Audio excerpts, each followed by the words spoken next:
All right. Hello, everyone. Thanks for joining us today. My name is Chris Cheatham. I am the product evangelist here at Bold Penguin.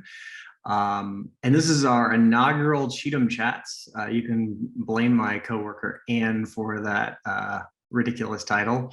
But we will be just spotlighting topics that are interesting for the insurance industry. So I'm super excited to be doing this. Quick note, we'll be recording this and then distributing it afterwards. It'll take a few days to process. So if you want to share this with someone, please do once you receive that email. I'm really excited today to have on Travis Holt. So I've known Travis for a long time, Roth based in Kansas City. He's the founder and managing partner of, previously it was called Brush Creek Partners, co-founder, agent. He really focused on the tech industry. And so I wanted to dive into that. Brush Creek Partners was acquired, I think it was 2021. Is that right, Travis? Yeah, December of last year. Okay. Yeah. Brush Creek Partners was acquired by Baldwin Risk Partners. And so we're going to jump into kind of the tech industry, representing the tech industry as an insurance agent. And it's a really dicey time in the tech industry. And so I'm very curious, how that impacts an insurance agent. So Travis, you ready to get started? Absolutely. Thanks for having me today. Yeah, absolutely. And you probably remember this. I had a conceptual idea for a podcast previously. So I interviewed you. So I kind of remembered a lot of that stuff that we talked about. So I really wanted to start with one of the things that I think is most interesting, kind of one of your origin stories, right? Where you did tech, you were like a tech founder before you became an insurance agent. Can you talk about that a minute? Yeah, so I started two tech companies right out of college. The first one was an online lead generation business for the receivables factoring industry. And then the second business was an online community for high school athletes who wanted to play sports in college. It was a wild failure. We got caught up in the capital crash of 2008 trying to raise capital and ultimately shut that business down. It was interesting to see the dynamics of the industry change because we were all concerned about unique visitors, eyeballs, and cost of acquisition of a user. We didn't care about revenue. Nobody cared about revenue in 2006 and 2007. And then 2008 hit, and all of a sudden it was, well, where's your revenue? We can't possibly invest in a business with no revenue, even though you have a lot of eyeballs and you know how to acquire users and et cetera, et cetera. So that's kind of how I stumbled into insurance in mid 2008, but that was my experience with tech startups. Kind of hitting that I don't know, it's like a fluctuation point in 2022, right? Where revenue now matters, profit matters, and acquiring customers at all costs does not matter as much. So I guess this conversation will come full circle from your work as a tech person that went through one bubble already. Okay, so you did a tech company and then you became an insurance agent. I'm hoping there's hoping there's a lot of people on right now who are thinking about working with tech companies. So kind of talk to me a little bit about how you went from a tech founder to an agent. Why did you do that? I honestly stumbled into it. So our founder and chairman of the board at Baldwin, a guy named Lowry Baldwin, says that the insurance industry does a terrible job of promoting and attracting talent to what he believes is the best industry in the world. And he said most of us in insurance just happen to stumble into insurance. We didn't go out seeking for a career in insurance. And so that's how I was. I stumbled into insurance. I knew a guy who knew a guy who said, "Oh, do you want to come in and see if you can be a producer?" The guy said, "Everybody I know who has a shitload of money and plays a shitload of golf sells commercial insurance." Yeah. All right. So I said, well, sure, why not try it out? I want to make money and I like playing golf. So that's how I got into insurance. Okay. So quick segue too, because I just remembered this thing. You didn't start with tech companies and representing tech companies, if I remember correctly. It was circuses or something like that. Is that right? So the agency I was at was the largest insurer in the country of carnivals, fairs, and rodeos. Yeah. And I was in their general commercial department with basically thrown a phone book and said, "Here, go, produce." And so I started to look at the healthcare industry. My dad was a physician. I said, let's go work with long-term care facilities and doctors, and started digging into cyber because I knew technology, and realized really quickly after discussions with banks and hospitals who at the time didn't really care about cyber, stumbled into tech businesses and realized that they did care about cyber because that was a core competency of their business. And so if I could walk into a tech founder and show that I understood cyber risk, which was the largest risk facing their business, that I was valuable to them, whereas to a hospital or a financial institution at the time, they didn't really find much value in my expertise. Interesting. Okay, so like as I was prepping for this webinar today, I was thinking about kind of the law firms that I know that always think they want to represent tech companies like startups, and then they get into it and realize that they're representing startups and there may not be as much money in it as they thought. So I guess the dream is to find those startups, work with them, and then they become a big giant company. So like, what is that like? Because I'm hoping there's people on here maybe are thinking about working with tech companies, like early tech companies. What's that like, right? Like, what's it like trying to start with those types of companies? Yeah, so most early stage tech businesses really don't need to buy insurance because they have nothing worth protecting. And so if you start to walk through the catastrophic scenarios for an early stage tech business, they're likely out of business if one of those things happens. So we would always say, why spend a whole lot of money on an insurance product that's not going to help you stay in business? So what you see is the reason that most early stage tech companies will buy insurance is because of a contractual requirement. And it's a contractual requirement from a client, a contractual requirement from a partner, a contractual requirement from an investor, a regulatory requirement from a state to purchase workers' compensation, a bank to purchase general liability or insure property. And so a lot of the work with early stage technology companies is about helping them minimize cost and meet contractual requirements. As they grow and scale to where they've built reputation and built a business that could sustain a loss, it gets more into traditional risk consulting and helping them right size an insurance program to fit the needs of the business. But what's unique is that can change in 3 months. That can change in 6 months. These businesses evolve and move so rapidly that you can't just wait until somebody's insurance renewal to have the discussion on an annual basis around what they need. It's an ongoing, you're a part of that team on an ongoing basis. So insurance is just one piece of the holistic risk management puzzle that you have to be competent in. You help them review contracts, you help them with client onboarding.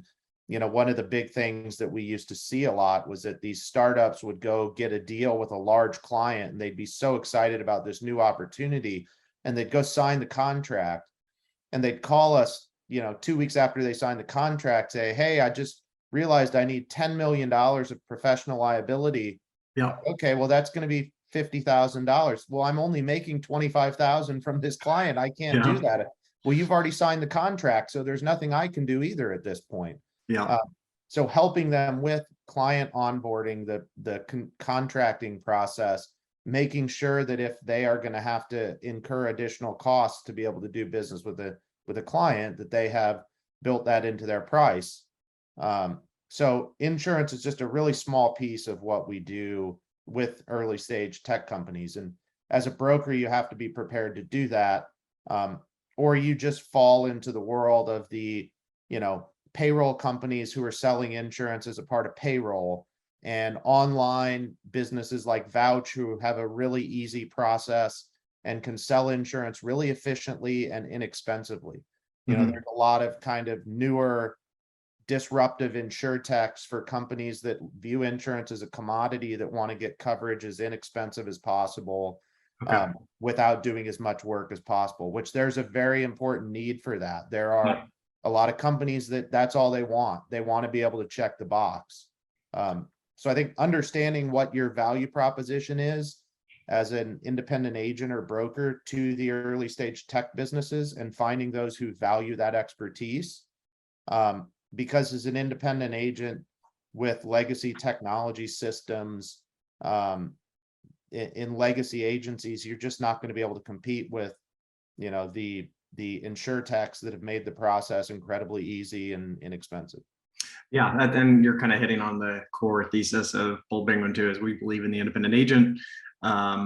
Yeah, many times I've seen people think that agents will just be removed from the process, and that doesn't really happen, right? And most customers, even startups, I would argue. I mean, I still remember being a startup and filling out an Accord form and like being like, this makes no sense. Can somebody please help me? And having the agent help me through that. Yeah, so if anything, the only thing we're seeing is like the process is moving further left, right? Where maybe the company wants to come in and fill in their information, and then it gets passed to the agent. So are you all, I mean, despite the fact you all are providing really important advice, like you're still using digital tools within your operation to streamline things as much as possible? Yeah, we use a whole host of digital tools, depending on the business segment that we're in. So, ultimately, probably small business and personal lines is the first to get digitized, where the agent has less influence and is, it's more commoditized. We're seeing in the middle market, both on the benefits and the property and casualty side, that the agent still plays an incredibly valuable role. And businesses don't want to go spend hundreds of thousands of dollars online with somebody they have no relationship with. Yeah. So we find the relationship and expertise is still important. But we have a business unit, our fastest growing business unit, called MSI, which is Millennial Specialty Insurance, and we have embedded renters in all 50 states, and we have embedded homeowners in California, Texas, and Florida. And on that embedded homeowners product, all we have to get is a name and an address, and we pull 400 independent data points from various different sources and can provide a homeowner's quote in less than 90 seconds.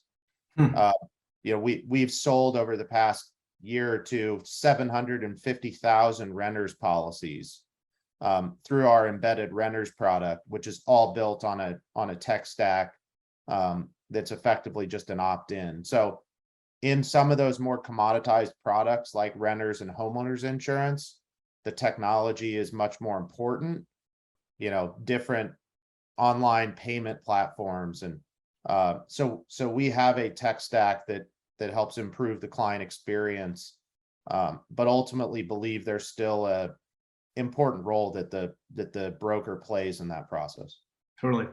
Yeah. So, okay, we're going to start segueing then to the main topic of the day, which is kind of the difficult environment for startups out there right now, the difficult environment for raising funds, valuations, all that stuff. And we're seeing that in insurtech. We're seeing that outside of insurtech and other technology sectors.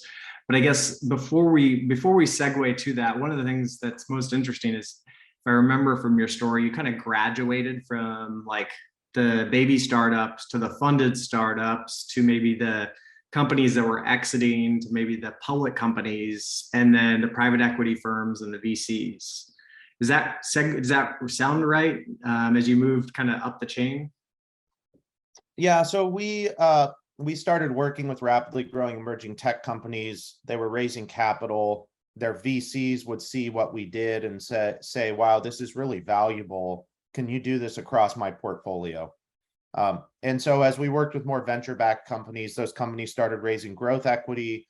We had the same experience with the growth equity funds. And then ultimately, some of those clients exited to private equity. And we had a similar experience with private equity, where they said, wow, this is really powerful. Can you support my portfolio? We have found historically that private equity firms and growth equity to some degree care more about risk and risk management and reducing risk for the business. Venture capitalists are focused more on product, talent, getting a first customer. And a lot of times at the stage the venture capital firm is investing, as I said earlier, if something catastrophic were to happen, there's no insurance policy that's going to protect the business because they have no reputation, they have no customers. So that's why we tend to find that private equity firms and growth equity firms find our expertise to be the most valuable. I see. So the private equity firms, growth equity firms focus more on what's in the insurance policy. What products does that company have that they are possibly going to be investing or purchasing? Does that sound right? Absolutely. Okay. Okay. So let's then move over to what's happening right now.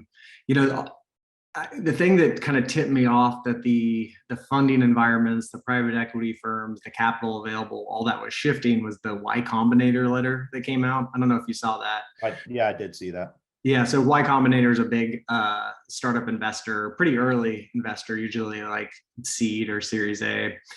And I just remember one of the comments in there, and I don't have a company that I'm running anymore, but it still sent chills down my spine, was, hey, Mr. Startup Founder, if you, and I'm paraphrasing obviously, if you are going to be raising money in the next 12 to 18 months, find a different plan. Right, because the environment for raising money has changed. So can you speak to that, just the macro level stuff that you're seeing in the fundraising world and the tech world? Yeah, I'll caveat this by saying we are still seeing deals getting done at incredibly aggressive valuations. We're seeing numerous companies raise up rounds. So it's not that they don't exist, it's just more difficult. So to your point earlier about cash flow, and if you just look at the public markets, growth has fallen out of favor. But the growth companies that are coming back are the growth companies that have cash flow. The growth companies that are not generating cash, that are burning cash, you know, the Affirms of the world, you know, those are the businesses that are down. Peloton, you know, those are the businesses that are down 70, 80, 90%. The snowflakes of the world that are generating cash, you know, those businesses are off 10 or 15 or 20%.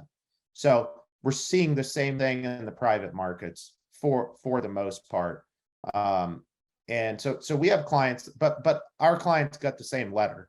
You know, the venture firms are saying, you know, don't rely on raising money in the next 12 months because it may not be there. So we've had a lot of clients doing very well that are laying off 10 to 20% of their workforce that they've deemed to not necessarily be absolutely mission critical, because they're focused on getting to that break-even point to where they don't have to go raise a round. Okay. So I guess, you mentioned that you went through the 2008 kind of bubble and the tech bubble and all that. How similar is this to that last round you went through? Is it the same? Is it different?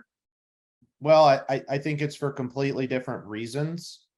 But I think there's some similarities as to what we're seeing happen. I'm not convinced that this is going to be that bad of a recession. If people have said that it is a recession, may already be. I'm not an economist, but the consumer is still incredibly healthy. And we talk to all of our clients, and revenues, I mean, there's no lack of demand.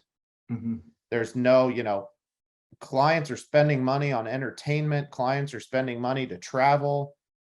If you've traveled at all lately, the airports are as busy as they can be.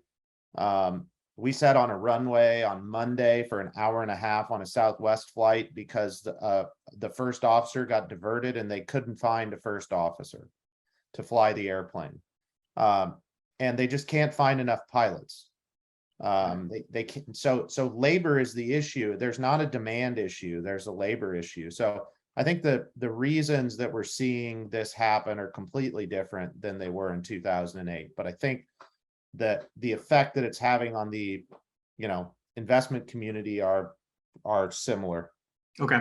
So yeah, a few questions just popped up in my head, and I'm curious, like, so I was a lawyer back in 2008. Not really. I mean, I worked for insurance companies, but was not paying attention to operations inside insurance carriers or agencies.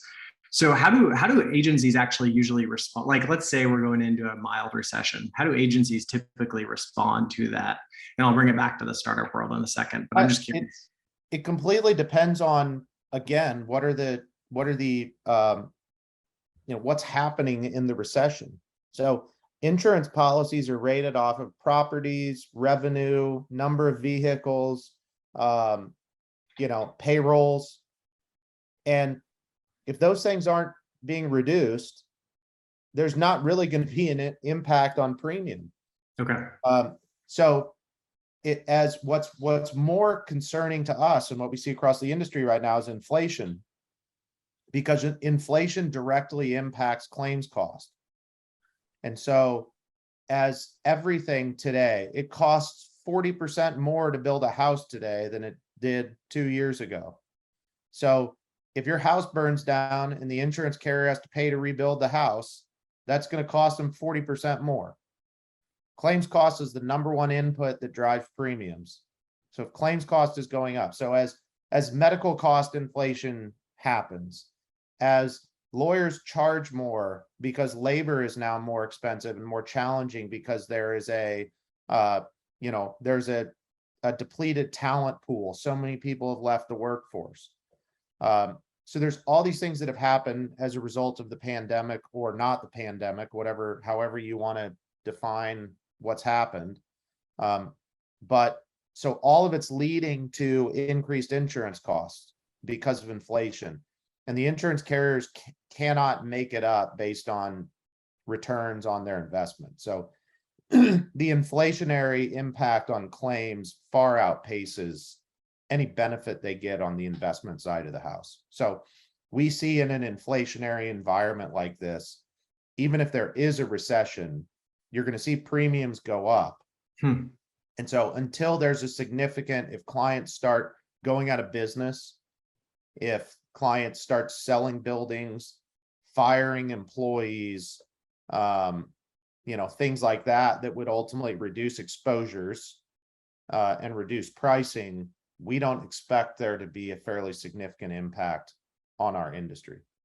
Okay, so then there's kind of three things you highlighted, and I want to go over each of these three things and like how it would impact, I guess, like the startup insurance, like insurance for because that's kind of what we're talking about, is if you're going after a small business that happens to be a tech firm.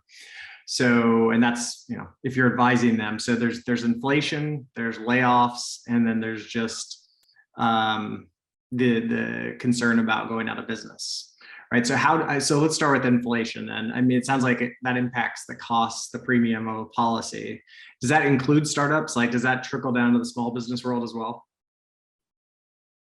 Yeah, I mean, just take cyber, for example. Yep. Last year, cyber premiums were up 92% across the industry, and loss ratios went from 72% to 65%.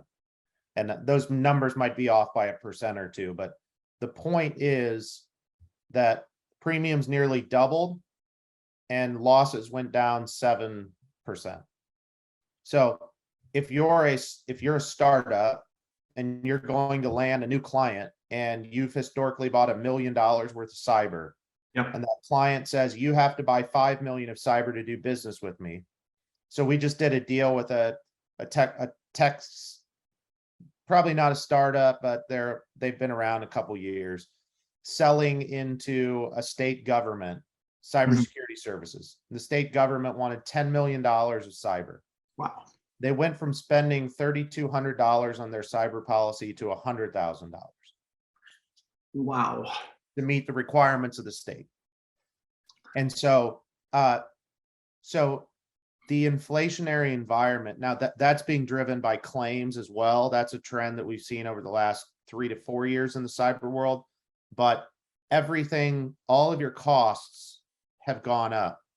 As there's more political instability across the globe, the hackers are asking for $500,000 in a social engineer, or they're taking $500,000 in social engineering fraud incident, and they're asking for $3 or $4 million from a ransomware perspective, whereas 3 years ago they were taking $25,000 in social engineering fraud, and they were asking for $500,000 in a ransomware. So that's the impact. Most startups, they don't have tech startups, they don't have vehicles, they don't have buildings, they're not manufacturing a product. Workers' compensation is a very limited risk. So the premium's all driven from a management liability and a cyber liability perspective. And then they spend a lot of money on benefits. Yeah. To try to attract and retain talent. And as medical costs go up, the cost to get health insurance goes up. And so as you see inflation across the system, then they're going to pay more for benefits. They're going to pay more for professional liability and cyber liability. Okay, so if you're, this is actually a kind of a tactical question a little bit too. Like if you're starting as a, like a PNC agent targeting startups, technology companies, do you also recommend helping them with the kind of healthcare benefits as well within your practice, or with another person that works alongside you? Did you try to do that? We see a lot of early stage tech startups use PEOs. Okay. Can you define PEO real quick for me? Yeah, a professional employer organization. So the employees go into a pool. So, ADP, Insperity, TriNet, are some of the big ones. And so a lot of those tech startups are using the PEOs to do payroll, benefits, workers' compensation, et cetera, et cetera. Okay. One thing I'm always interested in is like referrals and like referral kind of informal referral networks that get set up.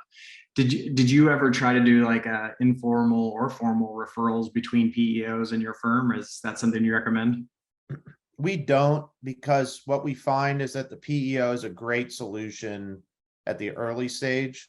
Once companies achieve scale, a lot of times it's much more advantageous for them to manage that themselves. And it's incredibly difficult to unwind out of a PEO. So we are seeing larger companies now go to PEOs. It's a good solution for some businesses. There are reasons to do it and reasons not to do it. But we've never really focused on PEOs as a referral channel. Okay. And I should have said this at the beginning, but if anyone in the audience has questions, feel free to submit those. And if you can be gathering those and sharing those out, that'd be great. Okay. So the other thing I was going to ask you about, you're seeing a lot of layoffs among these technology companies in order to try to get burned down. Does that create additional risk or additional need for insurance products? Like, where does that go in the whole insurance stack? Yeah, it creates additional risk from an EPLI perspective, which EPLI, what's that? Which is Employment Practices Liability Insurance. Okay. Claims of wrongful termination, discrimination. We dealt with a recent issue that was related to a funding round where somebody was let go after, and they believe now the company's really rich and they have a lot of money and it's a good time to go after them. Mm-hmm. We're seeing a significant increase in claims after funding activity and after exits. So we had a client that was not doing well prior to COVID, a software business startup. COVID completely changed their business model and made them incredibly valuable. And they had an advisor prior to COVID on their advisory board who had some shares, wanted out, and they agreed to buy that individual out for $140,000. They had a release of liability, a settlement agreement. After COVID, they raised a round valued at $2.3 billion. And the individual heard about it, realized they left a lot of money on the table, and sued, claiming that their shares were worth $4 or $5 million and that they were wrongfully dismissed from the advisory board and the buyout wasn't done correctly. So when you see that type of activity and the publicity that goes along with it, you see people who feel like they should have been a part of it, regret that they are no longer a part of it, and try to get a piece of the action. You also see an increase in cyber activity because there are funds moving around. It's typically really busy. There's disruption. So it's a time that you can prey on people through various different, email compromise schemes, which ultimately leads to exposures from a cyber perspective. Interesting. Okay, we got a question that came in actually related to you were talking about potential lawsuits, and then I'll have a question after that as well. So the question's around down rounds too, right? You're talking about somebody becomes really valuable and then there's a lawsuit as a result. There's also talk about a lot of down rounds where people are taking valuations that are lower than previous valuations. What sort of does that create risk as well? And like, where would that fall in the insurance stack? Yeah, it creates risk for your board of directors, and it creates, say there's a minority investor that doesn't have a seat on the board and feels like the board has mismanaged the business, which led to the down round. So investors are not going to sue when things are going well. When things are going poorly is when investors decide that they need to get somebody else involved to help get their capital back. And so when you have a down round, if somebody came in a Series B at a $250 million valuation, and then ultimately there was a Series C done at a $50 million valuation, that individual didn't have a board seat, and that individual felt like the board was mismanaging the investment and was negligent in their management of that business, then they could potentially file a lawsuit against the board, which would be a directors and officers policy. Okay.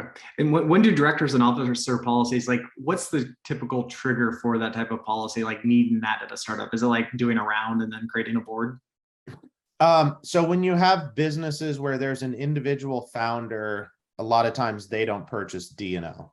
When you have a business where there are multiple founders, some of them will purchase D&O because once the co-founders realize that they can be held personally liable for the actions of their co-founder as the owners, officers, directors of the business, so to say, okay, let's get some insurance in place. But oftentimes it is that first institutional funding round where the investor is going to require D&O. Okay. Okay, we have another question that came in. Thank you for asking this. So, and I didn't say this, but like I consider Travis an expert in cyber insurance. So this is a great question for him. Given the hard market, especially in cyber, how are you going about setting expectations with your tech clients and prospects? Yeah, so we have a lot of benchmarking data that we use that's important to show them an expectation of what's going on in the marketplace. What is unique about this market, though, is that the biggest thing that drives premium are cyber controls. And there's no benchmarking data that highlights controls. So I could show you benchmarking data for tech companies between $5 and $10 million of revenue. And here's what they pay on average for cyber insurance. And here's how much their cyber insurance has changed from last year's renewal. The problem is, if say the average increase is 96%, if you're a company with good controls, you might see a 30 to 40% increase. If you're a company with poor controls, you might see a 300% increase. Wow. And we see that all across the board. And so there is no source of benchmarking data that I'm aware of that says for companies with good controls, here's what they pay, and for companies with bad controls, here's what they pay.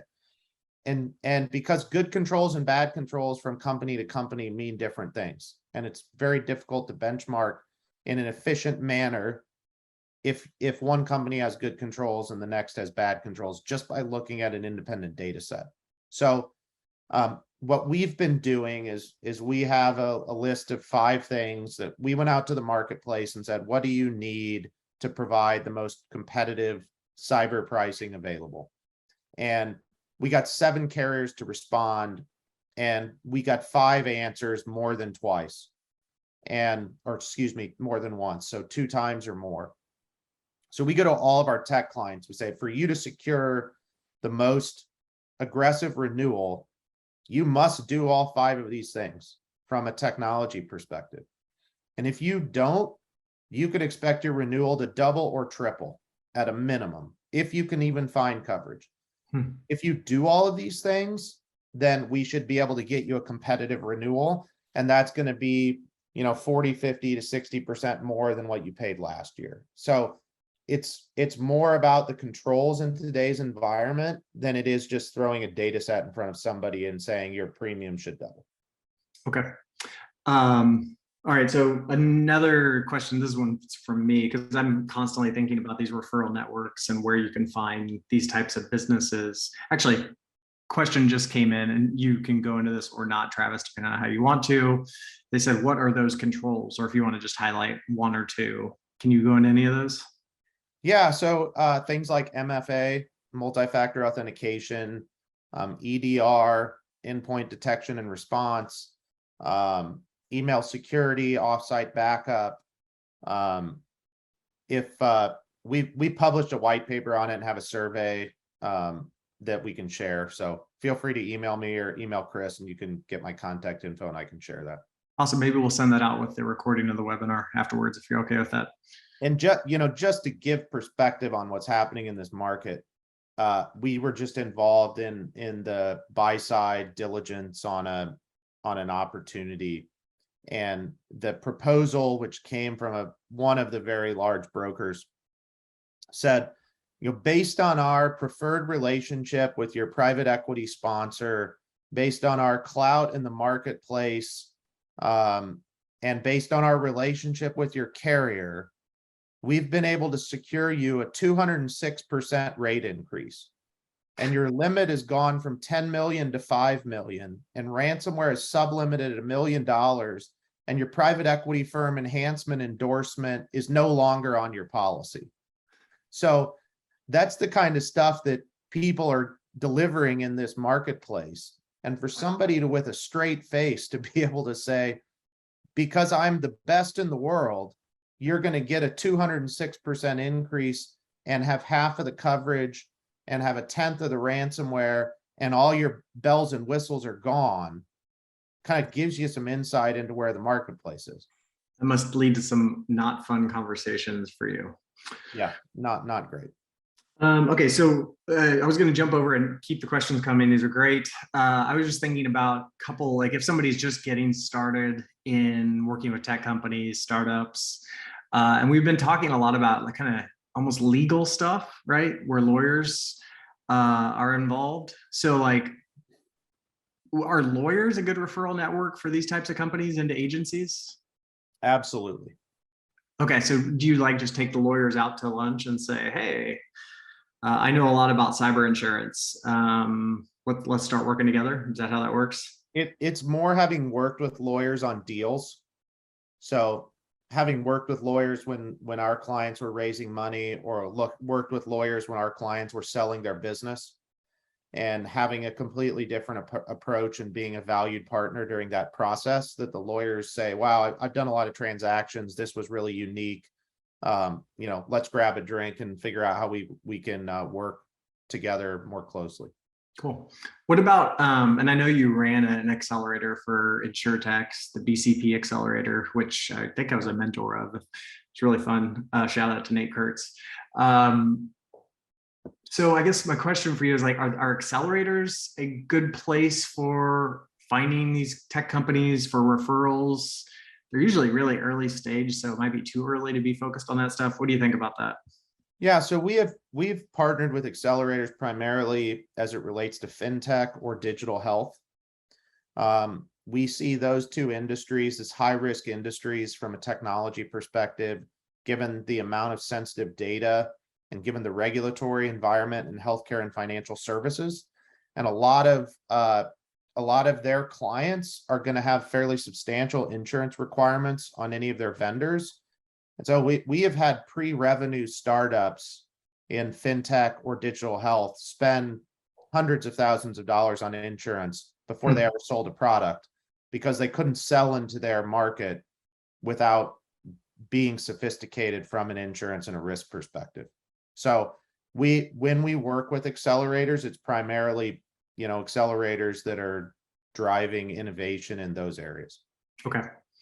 Okay, so then I think this will be the last question and then we'll wrap up, Travis. And I'm going to kind of add a sub question to this. So the question is, any existing or emerging categories within tech that you expect to fare better or worse during these kind of difficult economic times?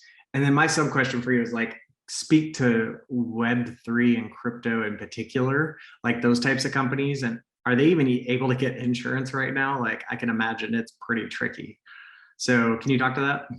Yeah, so where we see businesses being successful today are, primarily B2B SaaS who are creating efficiencies and ultimately reducing costs for businesses. So if I'm spending, so there's a company right now that helps automate a portion, and they're in stealth mode, so I have to be careful about what I can say, but Yep. helps automate a portion of the process of getting a package from the airplane that lands at the runway ultimately to your house. Okay. So there are a lot of different parts in that process, a lot very manual of people unloading a package from a semi, putting a package in a truck to go to your house, taking a package off of an airplane, putting it in the semi, taking the package to your door. So this company is disruptive technology that automates a portion of that process, self-driving vehicles, and reduces the need for people. A company like that, when there's a lot of pressure from a cost perspective, there's pressure from a labor pool perspective, that may be a significant spend for somebody like FedEx or UPS, but it's ultimately going to drive margin and reduce cost. So those are the companies that we're seeing in this difficult economic time, in these difficult economic times, that are being successful. The software businesses that are driving efficiencies, for businesses to allow them to provide a better product, a better service at a lower cost. The luxury type of products, we see struggle more. Okay. So it's more, is this a must-have or is this a nice-to-have? And those that are must-haves are doing very well, because it will, it accelerates the need to purchase those when your margins are squeezed in other areas. Yep. To your question about crypto, it's an incredibly challenging environment from an insurance perspective. It's more challenging today than it was a year ago, with prices plummeting, businesses going bankrupt, coins being fraudulent. And I don't remember what the number is, but it's a high number of the initial coin offerings that are fraudulent. Yeah. So that's one of the fears of any underwriter. The sharing economy, traditionally we've explained, the entrepreneur believes they have no risk because they're just connecting two people who want to do business together. Yep. So the driver for Uber with the passenger, Uber doesn't have any risk. The driver is driving the car, the passenger's gotten in the car, and Uber's just facilitating that business transaction. So Yep. in the sharing economy, the entrepreneurs believe they have no risk. The underwriters believe that the platform has all the risk. So the underwriter says, well, I have paid massive claims for Uber when there's an accident. So if you're the sharing economy business, you have all the risk. And the regulators have no clue where the risk lies and provide no clarity around it, because they don't know how to regulate the sharing economy. So you've seen that in California with AB5, it's on, it's off. Yep. The Supreme Court overturns it, it gets appealed, et cetera, et cetera. So because we don't have any clarity there, it's really difficult, because there's such a, valley between the expectations of the underwriter and the entrepreneur. So it's the same thing in crypto right now. There's not a lot of regulatory clarity. The people in the crypto world don't view it's risky at all. And people outside of the crypto world view that it's the highest risk thing that you can ever do. Well, I appreciate that. So I guess a takeaway for everyone is make friends with lawyers, focus on efficiency technology companies right now. And crypto is a little bit tricky right now. Sometime we'll have to get a drink, Travis. I want to hear what you think about the Terra Luna thing that happened. all of that. So if y'all have questions after the fact, feel free to email me. I can connect you with Travis as well. We'll grab that white paper and share that out. And then we'll have this recording prepared and sent out as well. So Travis, thank you for joining us. It's fun times, crazy times, and thank you for helping us navigate it. Thanks, Chris. Have a good day.